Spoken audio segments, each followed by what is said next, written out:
Hello, Heath Jones here, and welcome to the Northwood Podcast. If you were with us last week, same drill as last week. We have a lot of people moving about in our building, a couple schools, some classes, and so there might hear some booming and banging and some voices, maybe some kids shouting.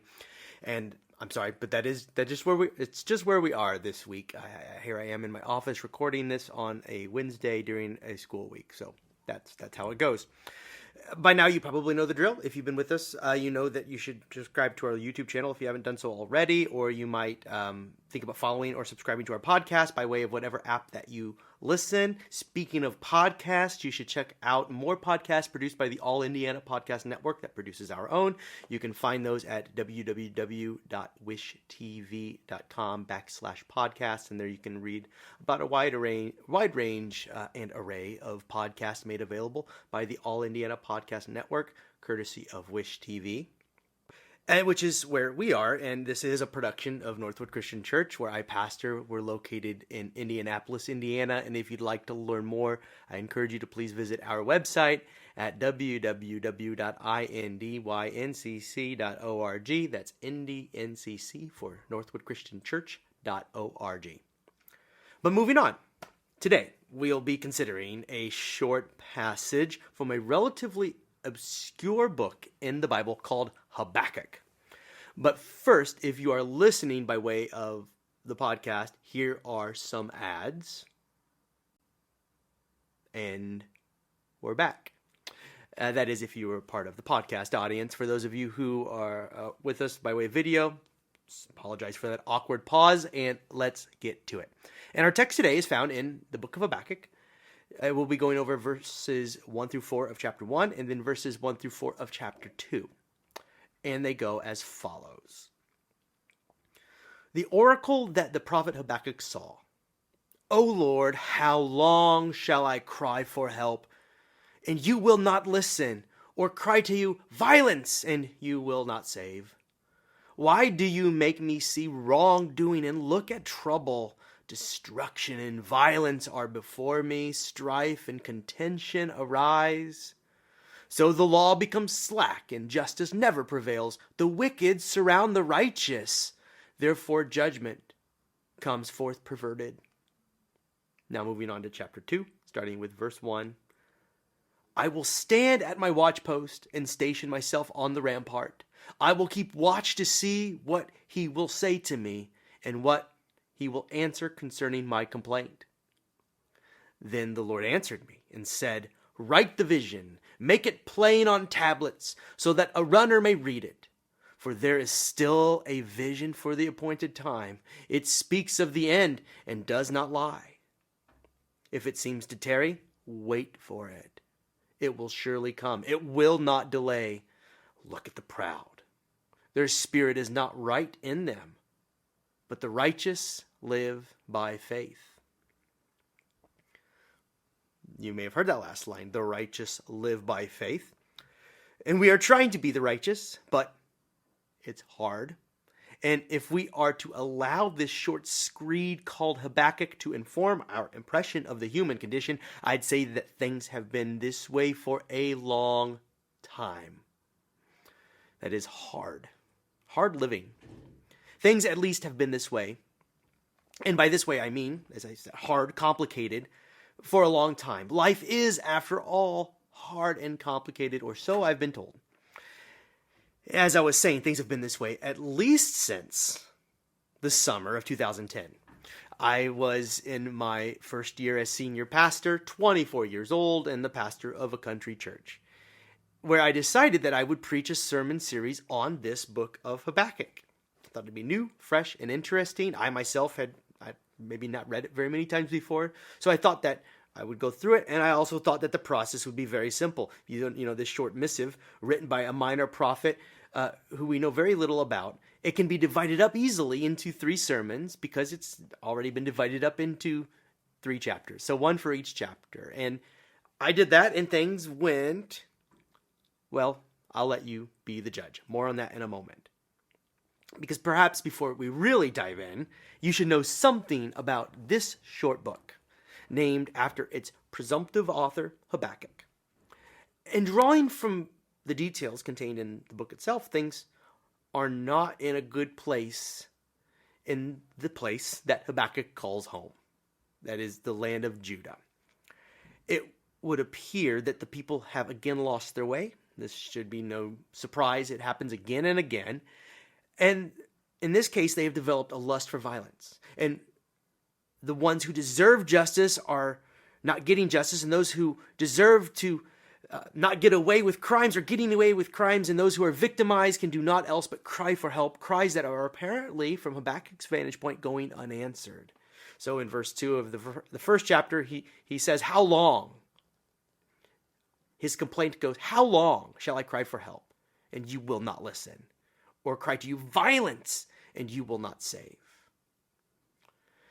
And as we read on, we discover that things are even worse.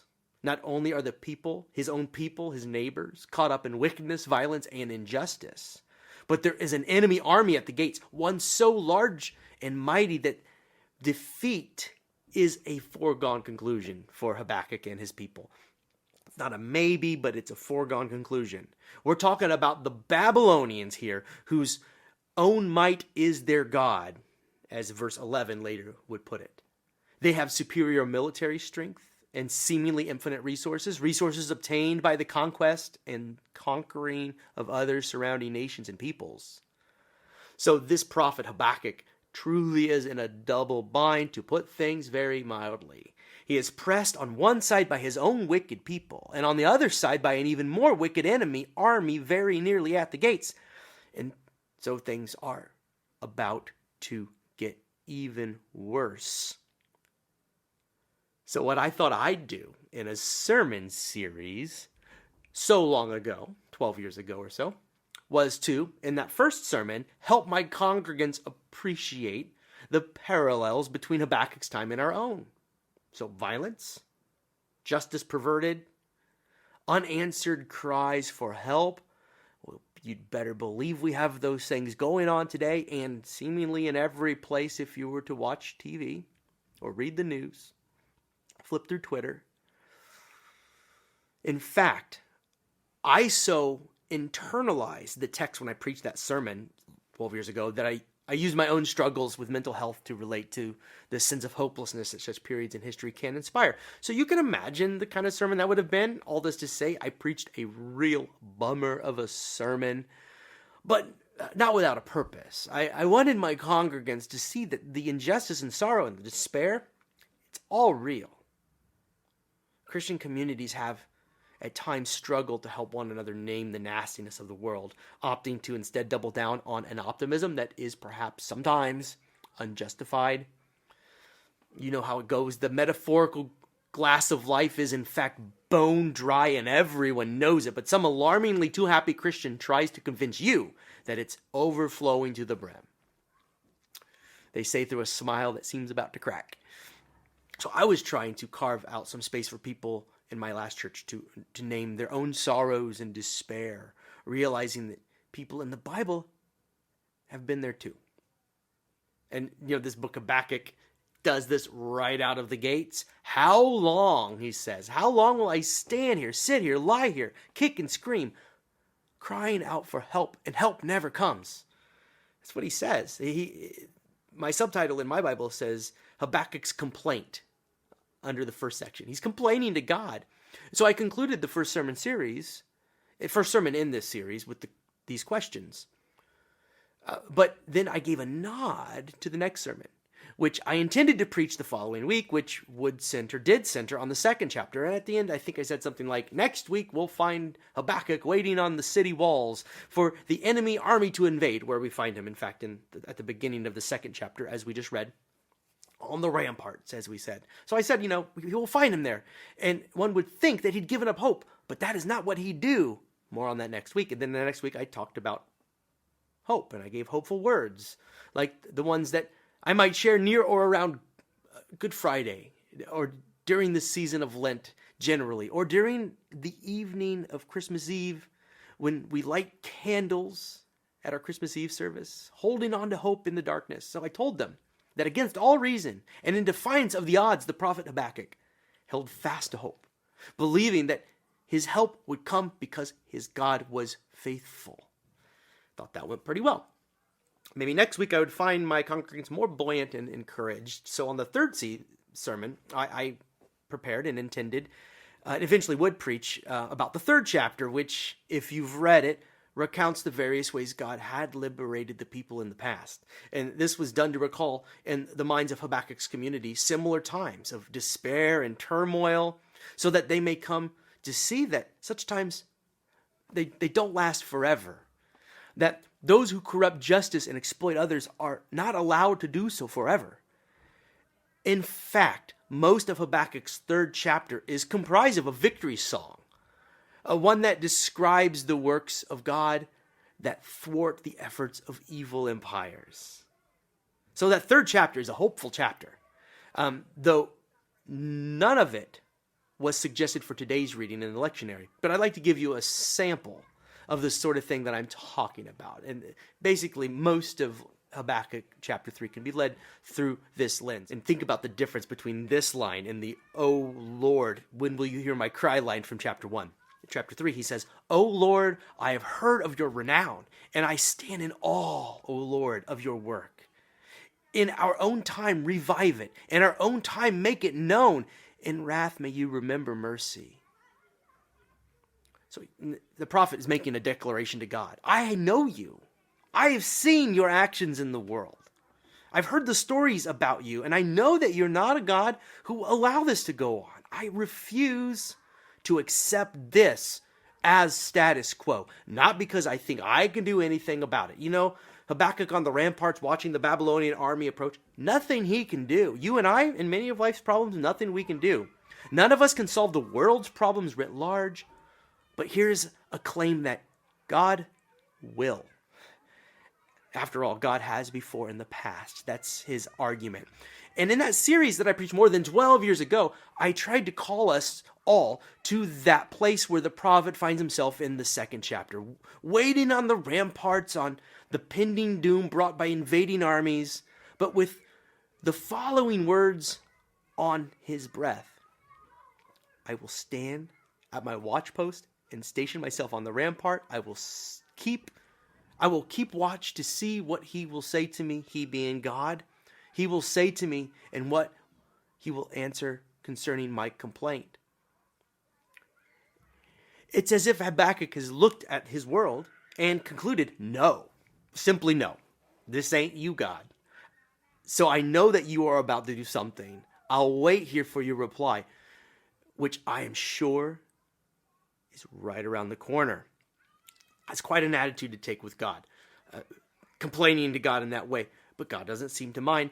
God responds, and we read verse 2. "Write the vision, make it plain on tablets, so that the runner may read it." So this is going to go out to everybody to hear. Going on, verse 3, "For there is still a vision for the appointed time. It speaks of the end. It does not lie. It seems to tarry. Wait for it. It will surely come. It will not delay. Look at the proud. Their spirit is not right in them, but the righteous live by faith." Now, as I said a moment ago, notice that the word is sent out by a runner to all the people. Tell everyone, help is coming, so don't give up. It's like this around Christmas time for Christians. And that is the overall point of this short book in a nutshell. What I really wanted my congregants to know so long ago is don't give up. Don't give up. Sounds simple, but in the face of the odds these days, don't give up.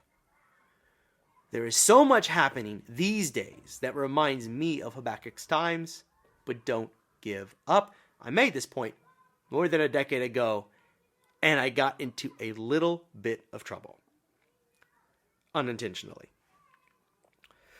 After the second sermon in that series, the one that begins to lean really hard towards hope, I was prepared to preach that third sermon, the final sermon, the one that would do more than lean towards hope. It would wax triumphant. It would embrace hope with open arms. But as I sat behind my pulpit with that sermon in hand, one of the leaders in the church made an announcement.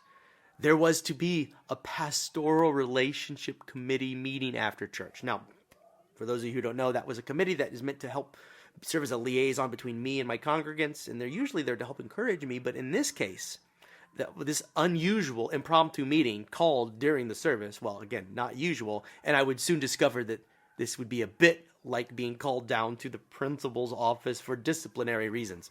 Someone had sent a letter, handed a letter, mailed a letter. I'm not even sure. By the time I received it, it was handwritten out of envelope, expressing their extreme displeasure at the preaching of late. This congregant let me know in plain language that while I was reading from the book of Habakkuk, she was so overwhelmed by the despair complained about in the message, about Habakkuk's complaint from the onset, that she could do not else but focus on the negative. She said by the time I got done preaching, she couldn't hear anything I was saying. She was so depressed. And I came to understand that the message of despair was so dominant that the message of hope was drowned out. And there's a metaphor for life. But first, I got defensive of my precious sermon series. I tried to get the leaders in my church who were presenting me with this letter of complaint to see that if the congregant could only be patient, the punchline of the series was that God is good to deliver us and that the people will be free.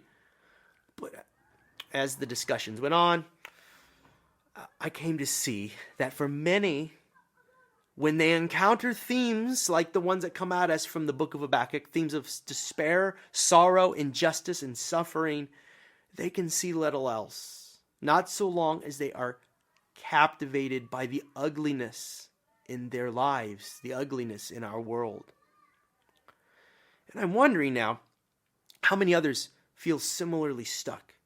How many are, like my congregant of old, similarly overwhelmed by what's wrong with the world and don't need to hear another sermon just highlighting the suffering's greatest hits?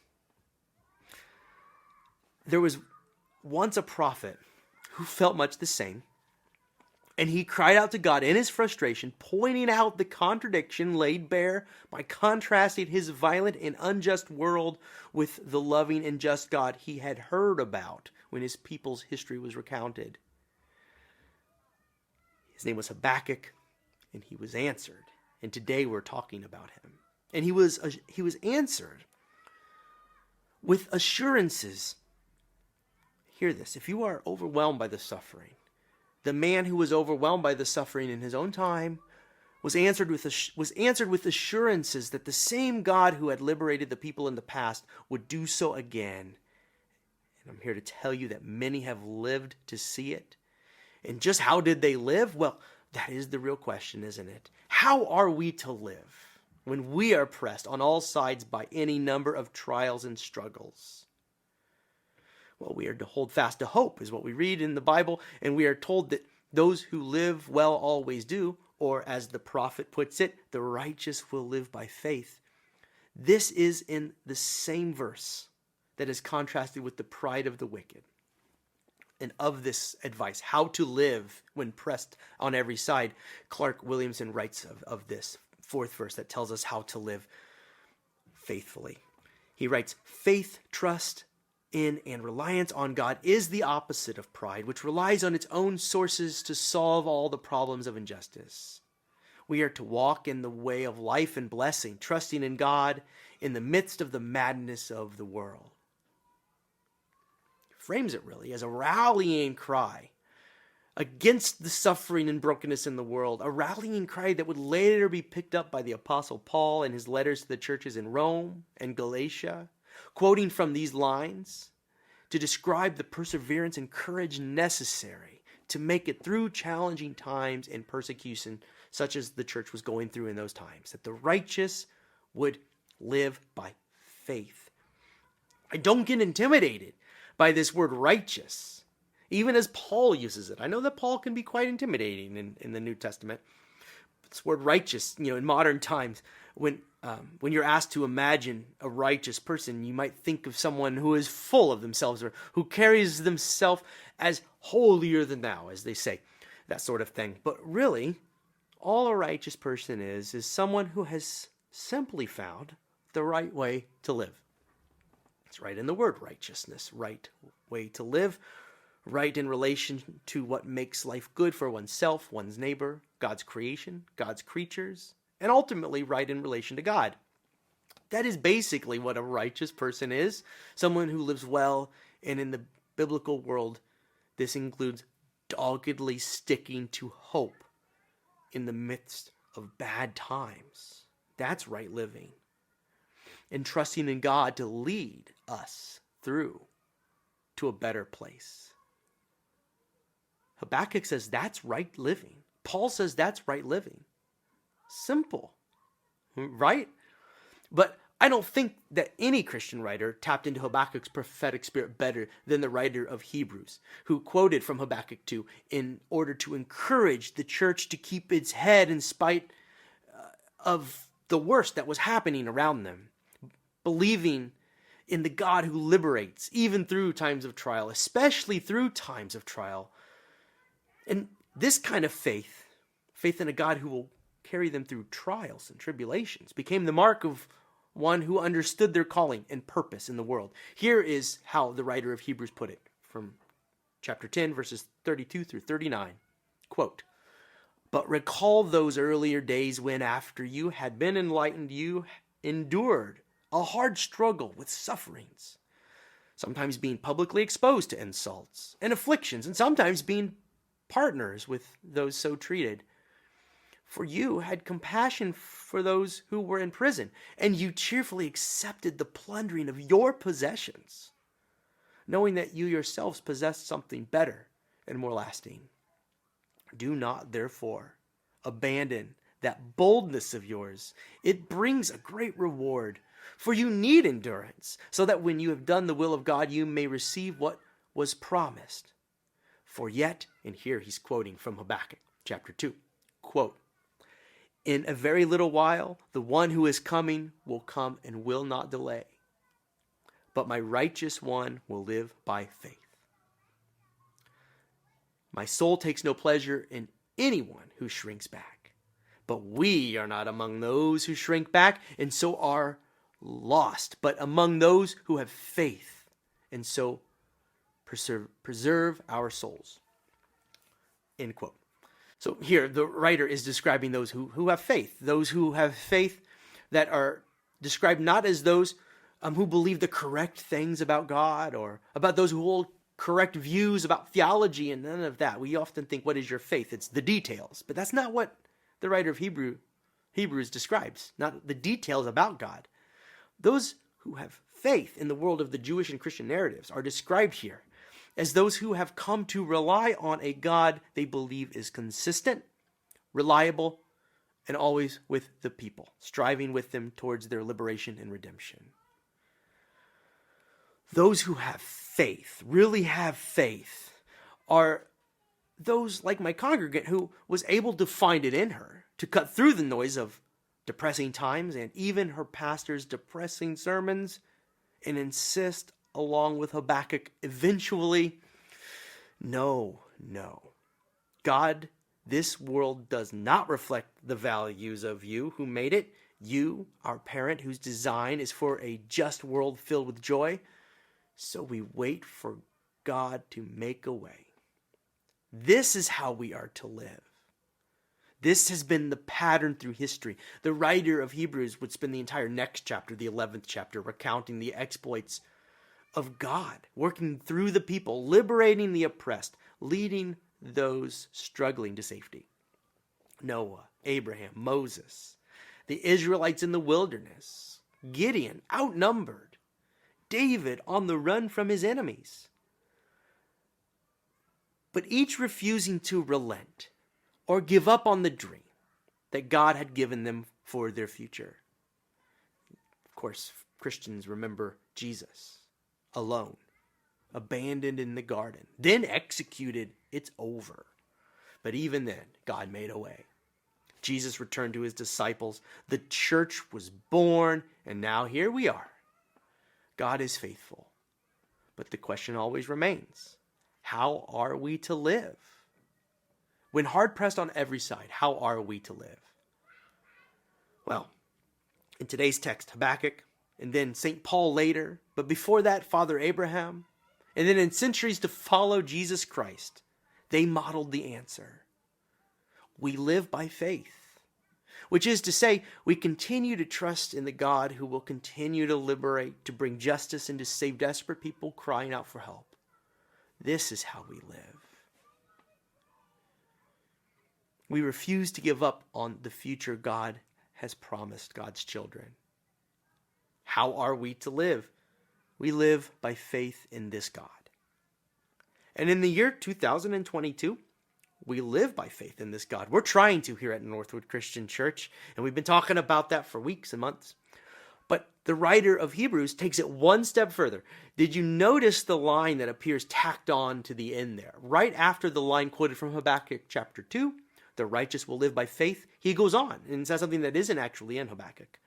He goes on to say, my soul takes no pleasure in anyone who shrinks back. Now, them's fighting words. These words spoken from the mouth of God. Or if they're not fighting words, they are definitely words that call us to action. Words that call us to do more than wait for our help to arrive. These lines would have called Habakkuk off of the city walls if they had been there, where he had been patiently waiting on the Lord to do something in the face of pending invasion. Asking Habakkuk not to shrink back would be to ask him to consider doing what he can do in the meantime while he waits for the Babylonians to come in force. Doing what he can do to make his situation even a little bit better. So get off those walls, Habakkuk, and start loving your neighbors. And for Christians, this means that we are called to be active participants in God's redemptive work in the world, feeding the hungry, being peacemakers, helping enemies to reconcile. Our mission is expansive. But I agree with the writer of Hebrews. We should not shrink back. Not shrinking back is also one expression of living by faith. You can think of it as a trust fall into our future, knowing that God is faithful. A trust fall into the future assumes that there is a future there to catch us and a God who will lead us to that place. And this is how we will live together. So will you join us at Northwood Christian Church or wherever you are on this journey and live with us by faith? Will you join the billions of others, past and present, who have found the courage to live well and to not shrink back from the world in fear? This is how we live by faith. And come what may, now we are better prepared to face it because we know that the God who has kept us safe thus far and brought us to this place will surely lead us home. This has been the Northwood Podcast. If you like what we're doing here, please subscribe to the podcast by way of whatever app you use to listen or leave a comment. These points of engagement drive more traffic our way. Or check out our website, www.indyncc.org. And also check out the other podcasts produced by the All Indiana Podcast Network. Until next time, this has been the Northwood Podcast. I am Heath Jones. Peace.